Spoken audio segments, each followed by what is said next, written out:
ساوى دي لدوثة دي شوم شيخة بريت داويد بريت أوراهم. أوراهم أولد الإسحاق، إسحاق أولد اليعقوب.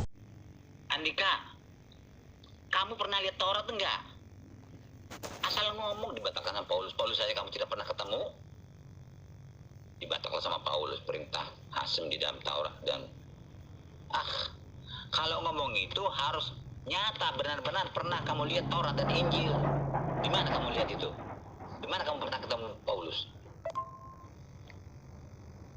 Pak, Bapak ini kan kesannya itu seorang pendeta. Masa Bapak sendiri tidak tahu bagaimana kronologi Paulus menghapus atau membatalkan seluruh hukum Taurat?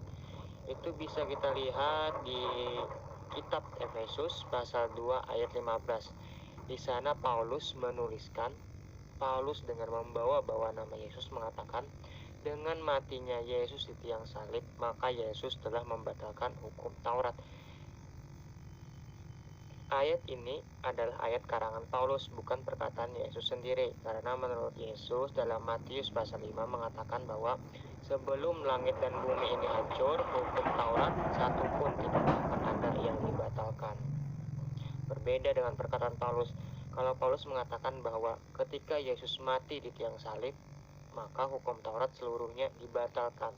Karena Paulus sendiri mengatakan bahwa hukum Taurat itu merupakan hukum yang kolot. Itu. Kamu tidak paham ajaran Alkitab karena kamu masih Islam. Coba tinggalkan agamamu itu, pasti memahami ajaran itu. Tidak seperti itu maksudnya itu. Bapak, apapun agamanya itu bisa memahami kitab bahasa Alkitab, karena perjanjian baru yang isinya hanya berupa bahasa-bahasa manusia yang sangat mudah dimengerti. Dalam Matius pasal 5 mengatakan bahwa Yesus datang bukan untuk meniadakan, bukan untuk membatalkan hukum Taurat, tetapi hanya untuk menggenapinya atau menyempurnakan ajarannya.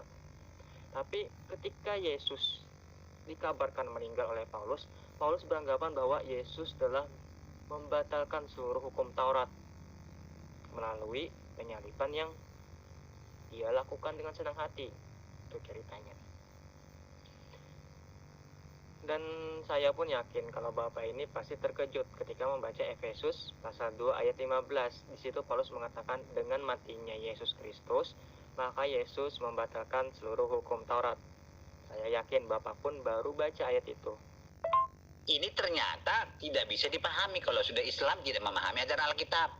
Contoh, Alkitab tercatat Yesus tersalib. Kalau sudah Islam bukan Yesus tersalib, itu Yudas.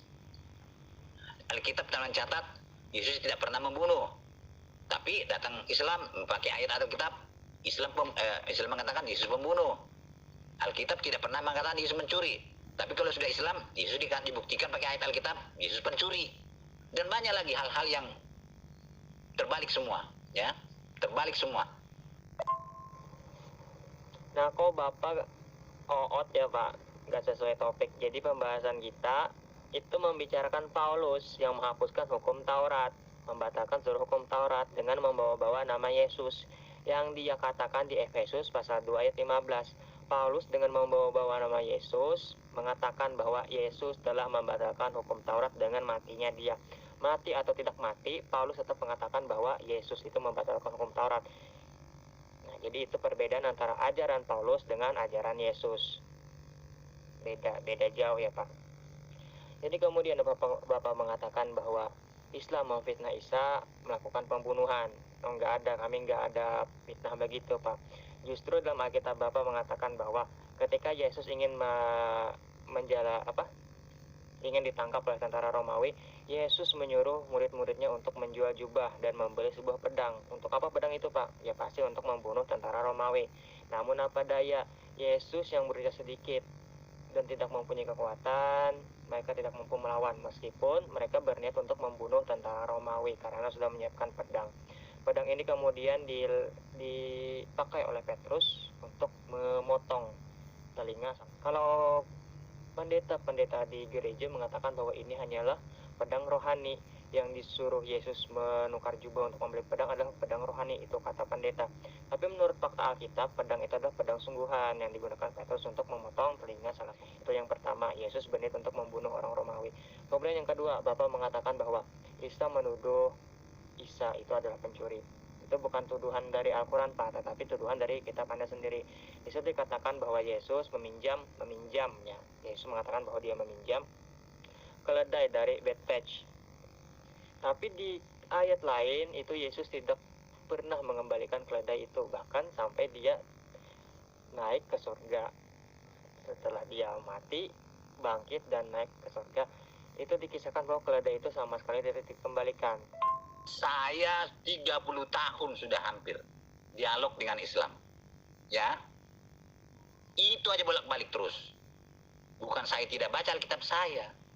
Cuma sayangnya para kristolog ini, termasuk kamu, tidak mau membaca satu pasal, tidak mau membaca secara utuh Alkitab saya. Jadi belepotan semua pemahamannya, supaya sesuai dengan ajaran Al-Qurannya.